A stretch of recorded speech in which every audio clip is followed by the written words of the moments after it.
Here with Tom Loeffler, 360 Promotions, put on another great show here at Thunder Studios. First time here, correct? First time here at Thunder Studios. We've done numerous shows on UFC Fight Pass.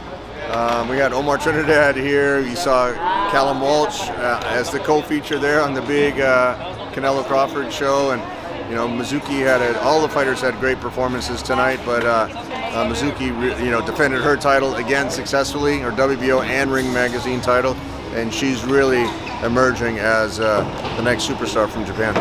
Let's talk about Mizuki, Japanese superstar, as you're saying, and everything like that. Nagatani's one of the big superstars out there. Yeah, we know, obviously, Inoue, which you brought to America.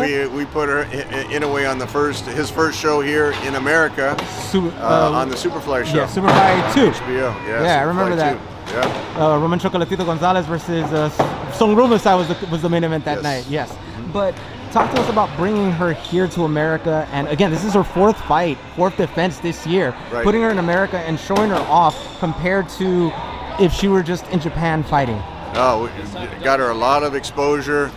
She went to the Japanese consulate. They had a great reception for her over there, and if she keeps fighting like this and staying active, it's her and Nakatani.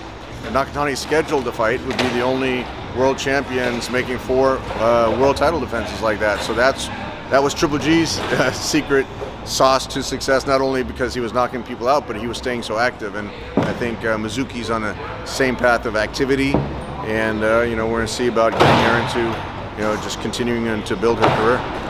Is this the last 360 show of the year? Last show of the year, yeah. We're looking forward to the holidays. Zuffa Boxing starting up next year in January, and we're really excited about that. What's to come with 2026? 2026 will be a lot more great fights. Like I said, Zuffa Boxing is going to bring a lot of energy into boxing. Dana's getting into boxing in a big way. Paramount Plus is going to have a great platform. UFC Fight Pass is a tremendous platform. We built boxing to some of the highest rated shows on UFC Fight Pass, so we really appreciate their support. And Paramount Plus, I think, is just going to take it to a whole different level with Zuffa Boxing. Now, I know you were busy with this card tonight and everything like that. I know you haven't seen anything on Rada, but I'm going to tell you 3 results from it. Just let me know what you think and what's to come with these fighters. Okay.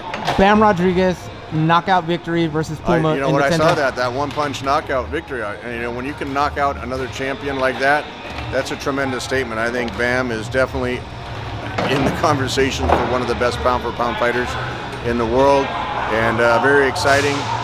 Trained by Robert Garcia, and I love watching Bam fight.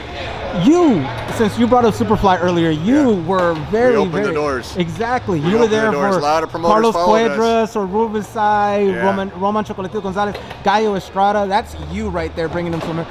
Where do you put Bam in that space with those guys? Oh, I think he's right up there. I mean, Chocolatito, legendary fighter. There's nothing more you can say about Chocolatito. When we had Chocolatito and Triple G fighting, the #1 and #2 fighters pound for pound on the same show, I don't think that's ever going to be duplicated out there. But Bam Rodriguez is right there in that conversation.